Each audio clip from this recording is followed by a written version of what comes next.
시작. 세상의 환상을 갖지 마십시오. 세상의 환상을 갖지 마십시오라는 제목으로 다니엘 강의 말씀을 증거하겠습니다. 다니엘서 말씀을 증거하면서 늘 고민들이 좀 있습니다. 특히 오늘 말씀 같은 경우도 이 말씀을 조금 어렵겠구나라는 생각이 드는데 또 한편으론 이런 생각이 듭니다. 지금 오늘 이 말씀을 듣지 않는다면 우리는 앞으로 다니엘 말씀에 우리가 늘 알고 있는 하늘의 별같이 아니면 바다의 모래같이 아니면 정말 우리가 너무나 잘 알고 있는 이 말씀만 우리가 듣게 되겠구나. 그래서 한 번쯤은 이 다니엘의 환상에 대해서는 우리가 꼭 듣고 또 말씀을 배울 필요가 있겠다라는 생각이 들어서 이 말씀을 좀 가능하면 또 PPT도 띄워가면서 쉽게 이해를 좀 갖고 하고 나누고자 합니다. 자, 여러분, 다니엘서 6장까지는 다니엘서의 전반부 내용입니다. 간단하게 살펴보면 이렇죠. 다니엘의 세 친구들이 어린 나이에 바벨론 포로로 끌려왔습니다. 온갖 어려움들을 다 견뎌내고 믿음으로 살아남은 이야기들을 다루고 있죠. 이방 나라 포로로 끌려갔음에도 불구하고 그곳에서 하나님의 영광을 드러내는 그런 믿음을 지키는 다니엘과 세 친구가 되었습니다. 눈에 보이는 나라가 망하고 눈에 보이는 현실이 아무리 절망적인 것 같아 보여도 보이지 않는 하나님 나라는 영원하다는 것을 우리는 다니엘 말씀을 통해서 알 수가 있습니다. 이제 다니엘 7장으로 넘어 보니까 다니엘 전체에서 가장 중요한 대목이 바로 7장에 나와 있습니다. 우리가 평소에 접하지 않는 단어들이 자주 등장해서 어려울 수도 있겠지만요, 이 다니엘서는 요한계시록과 연결되어 있기 때문에 너무나 중요한 대목이라서 이거 가능한 한 쉽게 풀어서 우리가 이 말씀을 꼭 짚고 넘어가도록 하겠습니다. 다니엘 7장에서는요, 다니엘이 꿈에서 본 환상을 소개하고 있습니다. 하나님의 인류 역사를 주관하심을 확증하기 위해서 오늘 본문을 보니까 네 짐승의 환상을 다니엘이 보게 됩니다. 그런데 지금까지는 다니엘이 아니라 이방 왕에게 나타난 계시를 누가 해석을 해주었죠? 다니엘이 해석을 해주었습니다. 그런데 이제는 하나님이 직접 다니엘에게 계시를 주시고 다니엘은 그 계시를 해석하는 예언의 형태로 이 책을 남겼던 것이죠. 그러니까 7장은 다르다는 거예요. 6장까지는 이방 왕의 그 꿈 환상을 해석해 줬다면 7장은 다니엘 자신이 본 환상을 이제 해석을 하는 장면들입니다. 오늘 본문에 나오는 환상을 통하여서 우리는 이 세상의 제국의 특징을 볼 수 있는데요. 다니엘 7장에 나오는 환상, 그리고 다니엘 2장에 나온 환상을 혹시 여러분 기억하십니까? 느부갓네살 왕이 꾸었던 꿈이 있죠. 거대한 신상의 모습이었습니다. 그래서 다니엘 7장은요, 다니엘 2장과 연결하고 비교해서 보면은 이해가 좀 더 쉽게 됩니다. 자, 다니엘이 이렇게 말했죠. 다니엘 2장 31절입니다. 시작.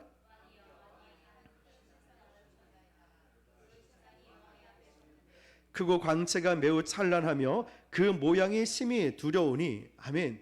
자, 노란 글씨 읽어볼까요? 시작. 크고 광채가 매우 찬란하며 그 모양이 심히 두려우니. 아멘.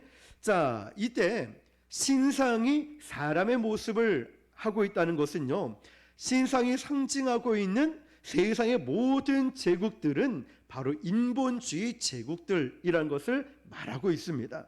무슨 말이냐면 사람을 높이고 사람의 힘으로 만들어낸 사람들의 제국입니다. 그런데 그 신상이 어땠냐면은 크고 광채가 매우 찬란하며 모양이 심히 두려웠다라고 했습니다. 세상의 제국의 특징은 이거예요. 폼을 많이 잡아요. 겉으로 아주 화려하고 우상들은 아주 장엄하고 거대하게 만들어 놓습니다.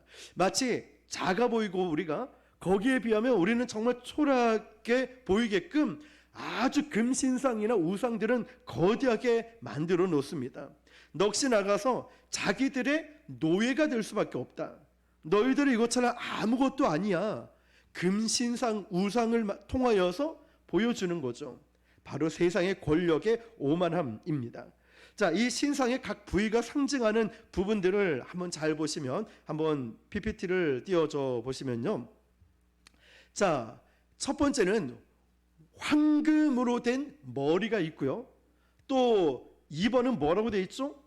은으로 된 어디죠? 가슴. 그리고 노스로 된 종아리, 철과 진흙, 이렇게 나오죠. 자, 이것은요, 앞으로 다가올 세상 문명들을 하나씩 상징을 합니다. 자, 금, 머리로가 되어 있는데 바벨론을 상징하고요. 가슴은 은으로 되어 있는데 메데, 페르시아를 앞으로 다가올 나라이고, 또 그 다음에 세 번째는 뭐라 되어 있죠? 동이죠. 어디가요? 허리가. 그 다음 제국인 그리스가 등장하고요. 다리는 철로 되어 있는데 로마 제국이고, 그 다음에 진흙은 그러니까 발가락을 의미하고 있습니다. 자, 그런데 여러분 혹시 눈치채셨습니까? 자, 금, 은, 동, 철, 흙 이렇게 등장을 하고 있죠. 자, 이 특징이 뭐냐면 바로 이 세상 제국이 역사가 흐르면 흐를수록 어떻게 될까요? 안 좋아지죠. 여러분, 동이나 은 같은 경우는 이런 것보다는 이왕이면 금메달이 더 좋지 않습니까? 세상의 제국은 시간이 흐르면 흐를수록 안 좋아진다는 거예요. 왜냐하면 지금 여기 나오는 신상의 재료가 아래로 내려갈수록 좋아집니까? 안 좋아집니까? 안 좋아지죠. 금에서 은으로, 은에서 노스로, 노스에서 철과 진흙으로 내려갑니다. 앞으로 나라들이 점점점 이제 안 좋아지죠. 여러분, 우리 인류 문명이 기술이 발달하고 있어서 점점 더 좋아진다고 생각합니까? 아니면 뭔가 안 좋아지는 것 같습니까? 환경, 기후 문제를 한번 보십시오. 엘니뇨가 오는데 이 엘니뇨도 그냥 엘니뇨가 아니라 슈퍼 엘니뇨가 온다고 하지 않습니까?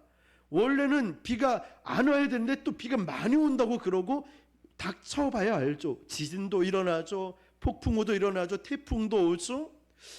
환경 기후 문제가 계속 대두되고 있지 않습니까? 우리는 비행기를 타고 웬만한 곳은 하루면은 다 가지 않습니까? 전화도 되죠. 비행기 안에서 인터넷 와이파이 다 되죠. 이전 문명보다 분명 더 좋아질 거라 생각을 하는데 겉으로 드러난 외형적인 결과가 그렇고 실제로 우리의 삶은 좋아진 것 같아 보이지만 우울증 환자, 좋아진 것 같아 보이지만 생각지도 못한 사건과 사고들이 반패륜적인 사건들이 계속 일어나고 있죠.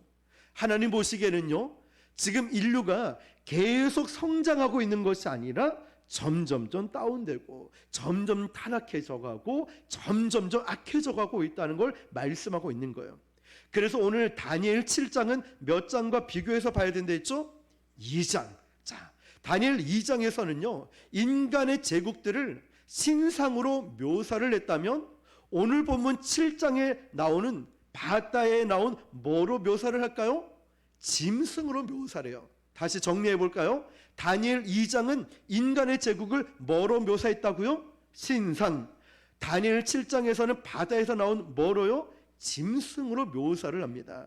하나님 보시기에는요, 세상의 모든 제국들이 다 짐승 같은 존재였어요.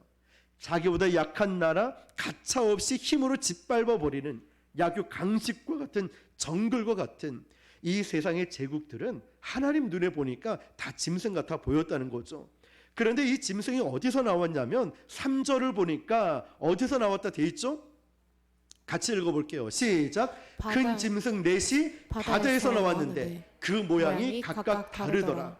자, 여러분, 처음 말씀드렸듯이 저는 이 말씀을 꼭 여러분 우리가 알아야 된다고 생각을 하고, 어렵지만 다소 부담이 되는 내용이 있지만 한 번은 꼭 들어봐야 되기 때문에 말씀을 드립니다.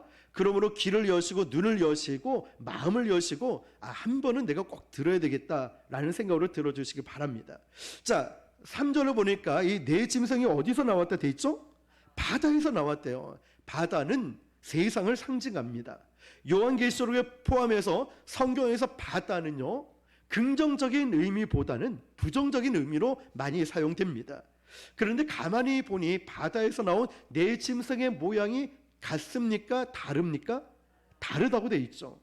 큰 짐승 넷은 세상의 제국을 뜻합니다. 그런데 하늘에서 내 바람이 바다로 들어가면서 짐승들이 나왔습니다. 이걸 무엇을 뜻하고 있냐면 이 짐승들도 하나님이 허락하셔야 세상에 나오고 하나님의 촛대가 떠나면 다시 떨어진다는 것이죠. 다시 말하면 이 세상 제국의 흥망성쇠 타이밍을 조절하시는 분은 누구실까요? 그렇죠, 하나님이십니다. 내 인생 내 것이 아닙니다. 내 물질, 내 건강 내 거 아니에요. 모든 것을 주관하시는 분은 하나님이심을 믿으시길 바랍니다. 그 어떤 권세도 하나님이 허락하지 않은 권세는 없습니다. 우리는 다니엘 2장에서 내 짐승들을 신상의 모습을 통해서 예언했는데요. 오늘 보면 다니엘 2장의 신상과 비교를 해보면 자, 나오는 그 신상의 머리, 가슴, 종아리 이 부분을 상징하는 제국의 이미지가 짐승들의 이미지와 일치했다는 거죠. 자, 7장 4절을 읽어볼게요. 시작. 첫째는 사자와 같은데 독수리의 날개가 있더니 내가 보는 중에 그 날개가 뽑혔고 또 땅에서 들려서 사람처럼 두 발로 서게 함을 받았으며 또 사람의 마음을 받았더라. 아멘. 첫 번째 짐승은 독수리의 날개를 가진 사자를 표현하고 있죠. 자, 이미지를 한번 볼까요? 어떤 그림일까? 자, 사자인데 독수리 날개를 가지고 있다는 거죠. 다니엘 2장에 보면 저 오른쪽 편을 보시면은 바로 금신상에 해당하는 자, 황금 머리에 해당되는 부분이에요. 그러면 다니엘 2장에서는 그 머리가 황금으로 되어 있는데 나라는 어디였죠? 바빌론. 자, 7장에는 독수리 날개를 가진 사자인데 어느 나라를 상징할까요? 바벨론이라는 거예요. 무슨 말이냐면 사자처럼 용맹하고 독수리 날개를 달고 주변의 나라들을 위엄으로 다스렸다는 거예요. 지금도 바벨론 유적들을 찾아보면요, 바벨론 제국을 상징하는 동상들이 전부 사자의 몸에 독수리 날개를 단 형상을 하고 있습니다. 엄청난 군사력과 경제력으로 뛰어난 법질서, 행정 시스템, 자기들만의 문자를 갖고 있었고요. 바벨론은 유프라테스 강을 끌어들여서 도시로 만들 정도로 기술에 발달한 인간 최고의 문명이 이 당시에 어디라고요? 바벨론이었습니다. 바벨론. 자, 다음 페이지를 한번 넘겨주면은 바벨론 제국이 이만큼 넓은 땅을 갖고 있었습니다. 이 당시에 왕은 누구였냐면 2장에 어떤 왕이 등장하죠? 그렇죠, 느부갓네살 왕이 등장합니다. 43년 동안 이 나라를 다스렸다는 것이죠. 그런데 이 바벨론 영광은 느부갓네살 탄생과 함께 올라갔다가 느부갓네살 죽음과 함께 다시 쇠퇴하기 시작합니다. 그런데 느부갓네살 왕은 자기가 이 바벨론은 영원할 줄 알고 머리만 금신상으로 금으로 한 게 아니라 어디까지 했을까요? 전부 다 황금으로 입혔다는 거예요. 전부 다. 자, 느부갓네살이 죽고 나서 이제 이 나라가 기울기 시작하면서 바벨론도 역시 멸망하게 됩니다. 날개가 뽑히고 땅에서 들렸다라는 이 말은 바벨론이 급격한 멸망을 예언했던 것입니다. 바벨론 제국도요, 고작 오래 가봤자 성경에 보니까 70년밖에 못 갔습니다.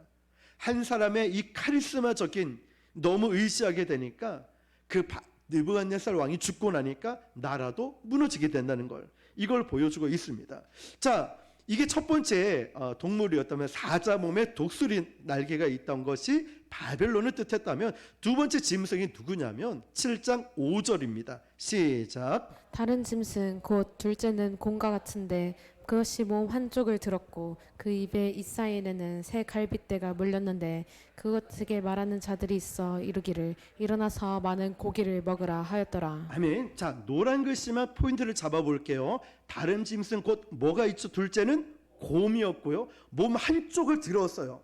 그 입에 이 사이에는 뭐가 있어요? 새 갈빗대. 그 갈빗대가 3개가 있어요. 자, 그런데 많은 고기를 먹었다라고 말씀을 하고 있어요. 곰이었죠.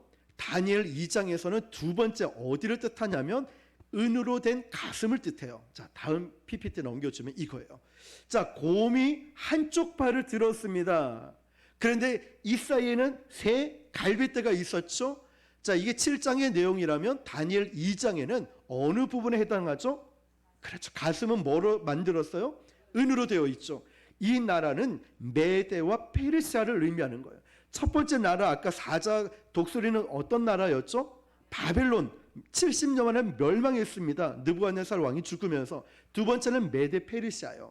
자, 7장에는 곰 같은 짐승인데 역시 메데 페르시아를 의미하고 있습니다. 메데와 페르시아는 두 제국으로 통합이 돼 있었거든요. 그러다가 페르시아 쪽으로 힘이 모아집니다. 자, 그런데 이 곰 같은 짐승이 새 갈빗대를 물었다는 것은 새 나라를 의미하고 있어요. 바벨론, 리비아, 이집트. 페르시아가 바벨론, 리비아, 이집트를 무너뜨림으로써 이 세 강대국을 이 사이로 물고 흡수해 버려서 대제국으로 만들었어요. 다음 페이지 넘어보면은 페르시아 제국이 아까 바벨론보다 훨씬 더 많은 땅을 차지하고 있는 걸 봅니다.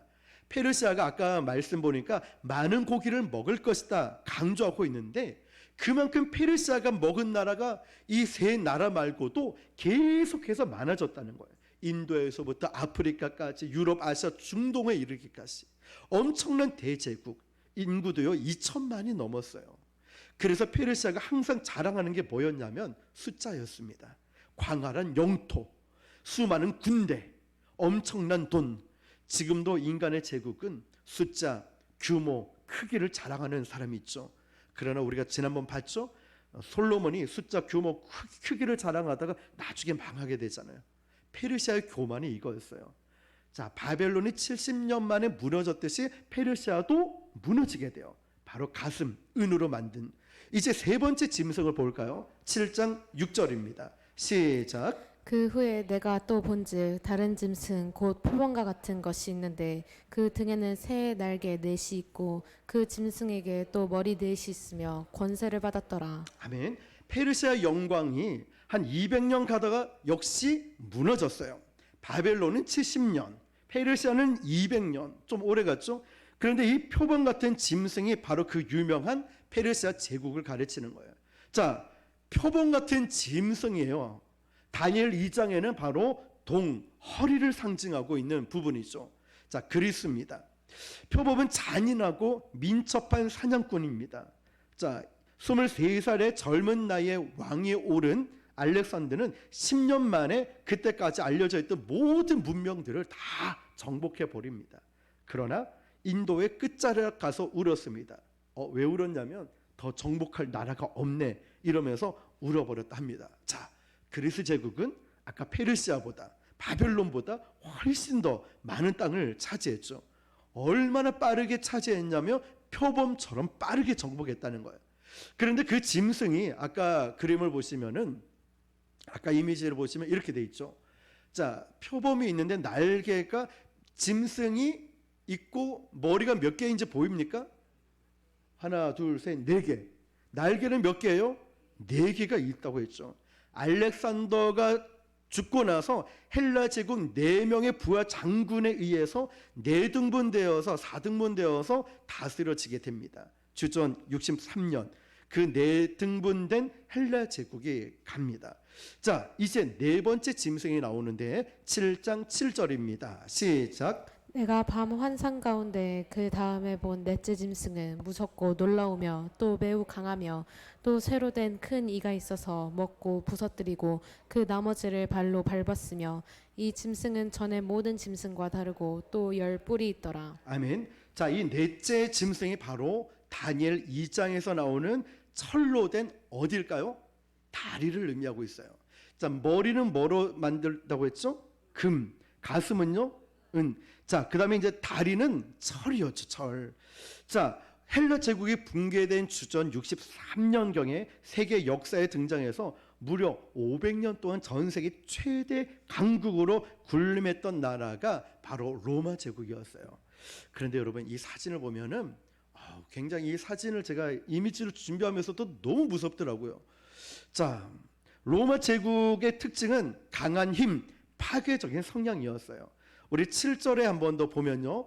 7절에 보면 노란 글씨 읽어볼까요? 쇠로. 시작. 새로 된 큰 이가 있어서 먹고 부서뜨리고 그 나머지를 발로 밟았으며. 자, 발로 밟았다라고 하는 것은 로마의 무자비한 군사력을 의미하고 있어요. 로마를 저항하는 적들을 잔인하게 짓밟았다는 거죠. 예루살렘의 저항이 심하니까 딱 2년 동안 포위하고 굶어 죽게 기다린 나라가, 그 잔인한 나라가 로마였다는 거예요. 그런데 특별히 주목해 보아야 될 것은 로마 제국 앞에 세 제국은 달랐다는 거예요. 뭐가 달랐냐면 밑에 노란 글씨에 뿔이 몇 개 있죠? 10개가 있어요. 뿔은 권세를 상징합니다. 열은 완전 숫자죠. 충만하다는 거예요. 그러니까 로마는 그때까지 그 어떤 제국보다 더 엄청난 권력과 힘을 가졌다는 거예요. 그 거대한 신상에 10개의 발가락을 상응하고 있다는 거예요. 자, 그래서 중요한 것은 이 10뿔의 권세가 단순히 로마 제국 자체만 의미하는 것이 아니라 24절에 보면 천사가 그것을 의미해 주고 있어요. 같이 읽어볼게요. 시작. 그 열 뿔은 그 나라에서 일어날 열 왕이요. 아멘. 여기까지. 그 10뿔은 그 나라에서 일어날 뭐라고 돼 있죠? 열 왕이라는 거예요.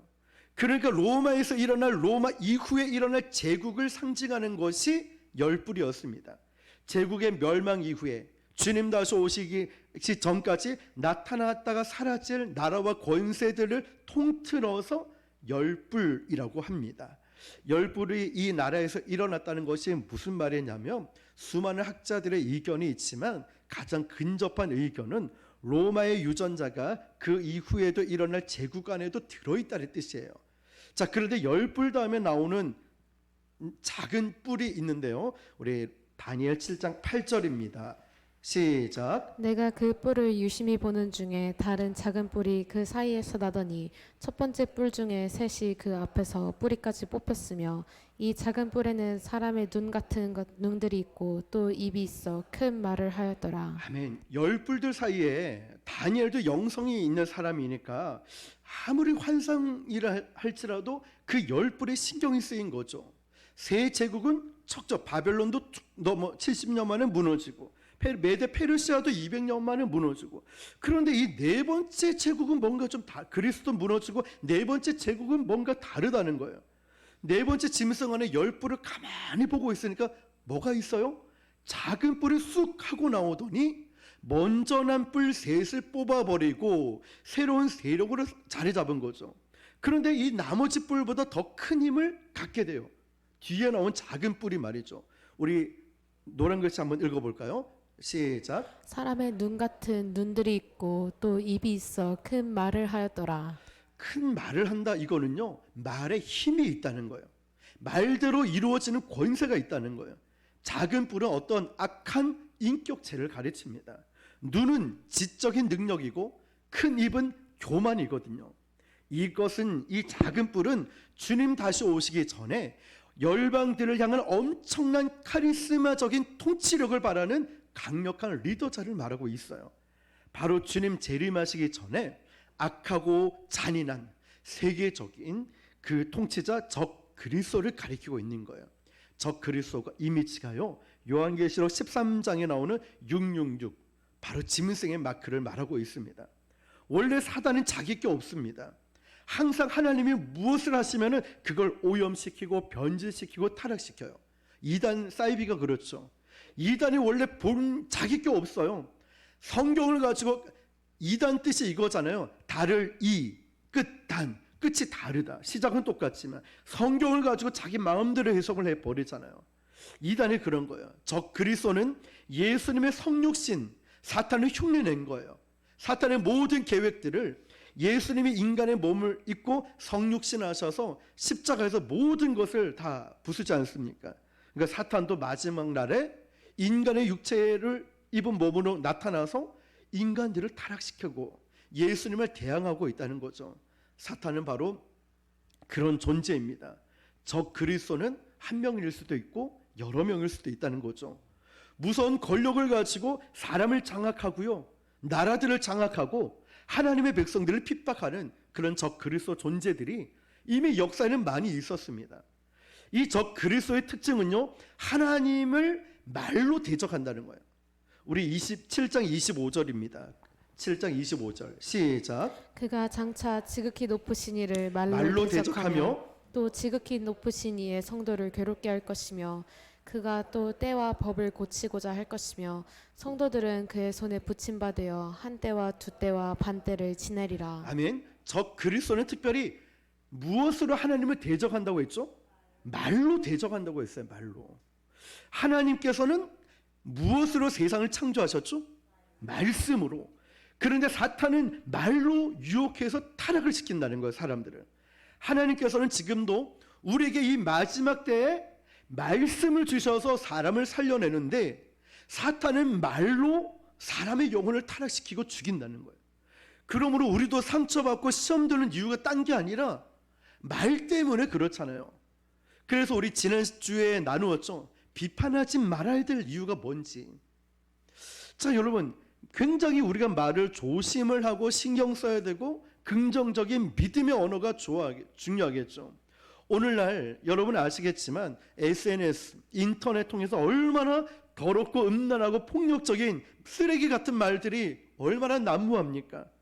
그 말 때문에 얼마나 상처받고 자살을 하고 우울증 걸린 사람들이 많습니까? 댓글에 오만 비방, 악성, 거짓 정보들이 카톡이나 페이스북이나 트위터, 유튜브 등으로 통해서 얼마나 많이 그런 일들이 일어납니까? 오늘도 전도하면서 만났는데 그 어떤 분이, 나이도 조금 있으신 분이 유튜브를 한참 보고 계시더라고요. 그러면서 그 얘기를 하는 거예요. 어쨌든 뭐 다 말씀드리긴 그렇지만 그런 말 때문에 자살을 하기도 하고 절망하기도 하고 우울증에 걸리기도 한다는 거죠. 적 그리스도는요, 마지막이 이 모든 매개체를 동원해서요 폭력적으로 만들고 음란하게 거짓말들을 퍼뜨리는 거예요. 특별히 하나님의 사람들을 대적하는 안티 기독교적인 용어들을 수없이 쏟아낸다는 거예요. 자, 그런데 여러분, 바로 그때 우리에게 필요한 게 뭘까요? 복음의 메시지라는 거예요. 바로 우리에게 필요한 하나님의 말씀, 은혜, 믿음의 언어들, 사람을 살리는 언어들, 칭찬과 격려, 여러분 얼마나 귀합니까? 이 메시지가요, 계시록에 나오는 666 짐승의 이미지에도 나오는데요, 요한계시록 16장 6절입니다. 시작. 짐승이 입을 벌려 하나님을 향하여 비방하되 그의 이름과 그의 장막 곧 하늘에 사는 자들을 비방하더라. 짐승의 입을 벌려 하나님을 향하여 비방하되 그의 이름과 그의 장막 곧 하늘에 사는 자들을 비방하더라. 무엇으로요? 입술로, 말로. 그러니까 얼마나 중요합니까? 그 이름과 그 영광, 그의 장막, 그 교회와 하늘에 사는 자들, 성도들과 천사들을 향해서 막 비방하는 언어, 비난하는 언어들이 쏟아져 나온다는 거예요. 그는 성도들을 계속 핍박을 합니다. 괴롭게 만들어요. 괴롭게 한다는 말은요, 아주 조직적으로 그리고 잔인한 탄압을 말하고 있습니다. 사탄도 우리를 공격해 올 때 대충 어슬렁어슬렁 들어오지 않습니다. 지독하게 집요하게 우리를 공격하고 깎아내리고 무너뜨리고 상처받게 만들고, 목적은 한 가지죠. 말로 하나님을 저주하라고. 욥기에 등장하잖아요. 온전하고 순전하고 정직한 욥을 보았느냐? 사탄은 궁금하지도 않은데 하나님이 말씀하시죠. 그런데 결국은 하나님, 욥이 까닭이 있으니까 그런 것 아닙니까? 그래, 욥을 한번 테스트해봐라. 그러니까 가장 가까이 있는 아내에게 통해서 하잖아요. 하나님을 저주하고 죽으라고, 입으로 죄를 지으라고. 여러분, 말이 그만큼 중요한 거예요. 성경은 우리에게 뭐라고 경고하냐면 세상에 대해서 환상을 갖지 말라는 거예요. 이 땅이 전부인 것처럼, 지금 누리고 있는 게 영원한 것처럼 환상을 갖지 말라는 거예요. 마지막 때를 준비하라는 거예요. 우리 인생의 영혼의 마지막 때, 이거 생각하면 답이 나와요. 우리가 영락공원이나 장례식장 가보면 우리 인생을 돌아보게 되잖아요. 저절로 내 인생의 마지막을. 마찬가지로 영혼의 때를 준비하라는 거예요. 여기 이 땅에 만족하지 말고 환상을 갖지 말라는 거예요.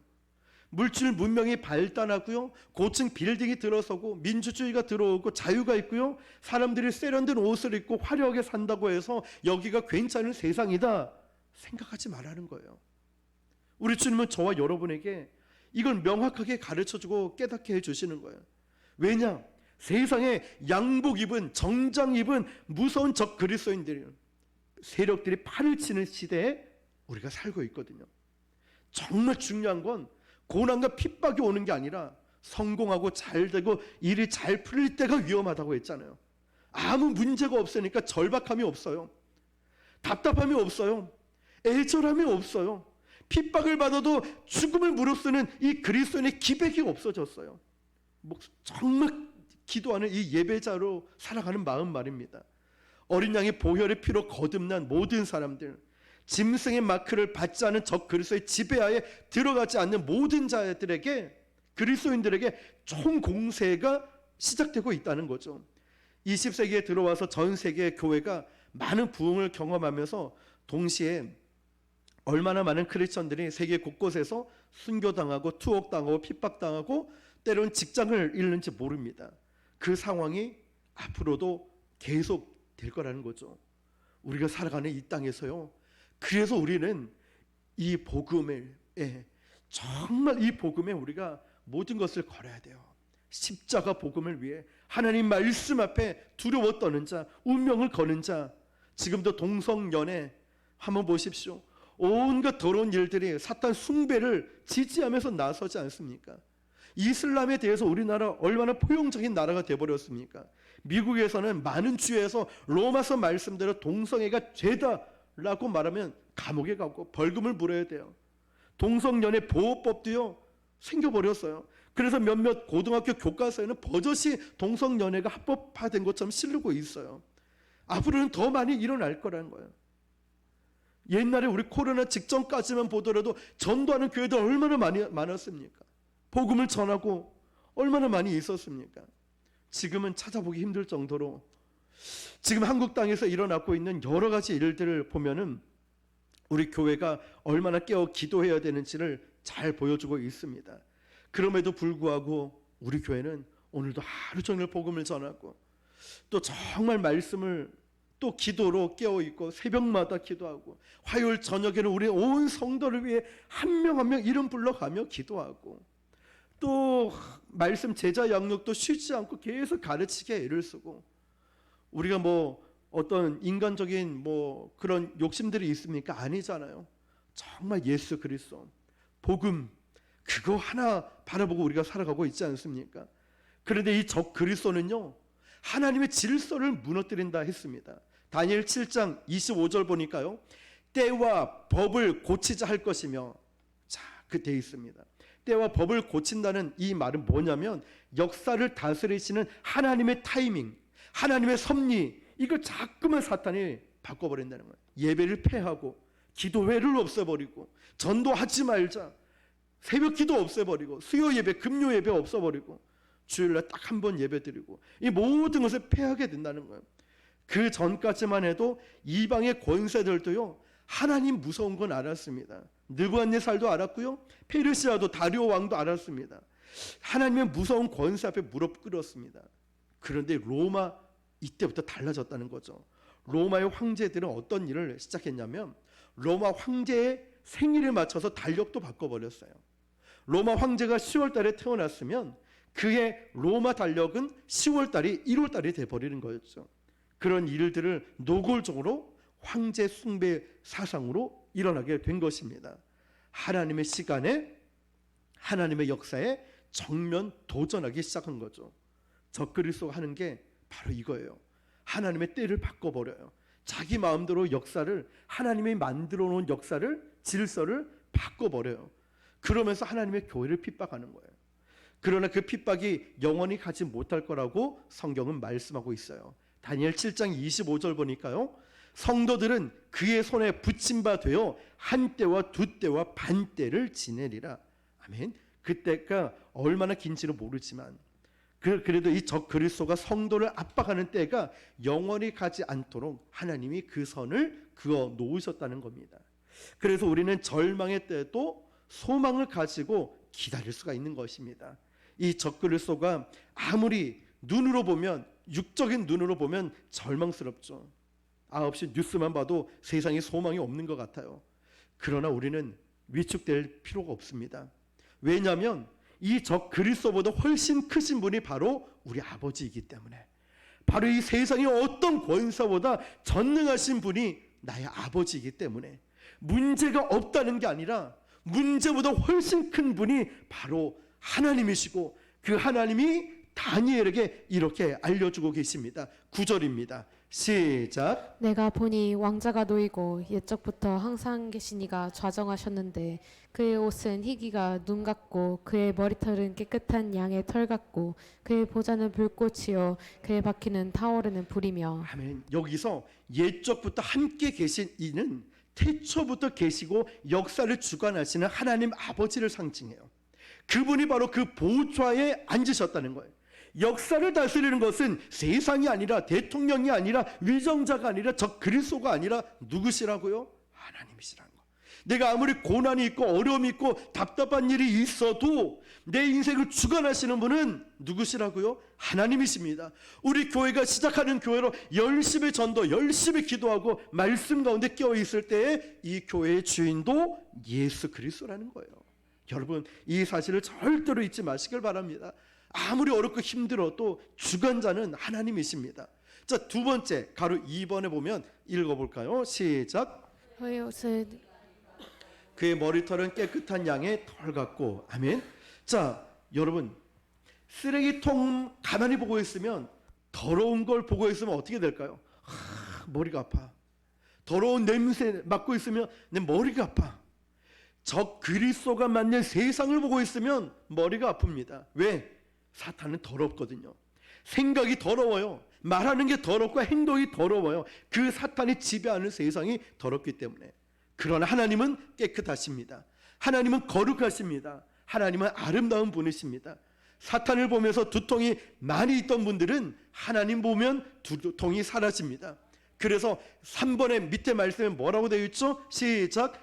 그의 보좌는 불꽃이요 그의 바퀴는 타오르는 불이며. 아멘. 이 불은 하나님의 거룩한 심판을 상징합니다. 정의를 상징하죠.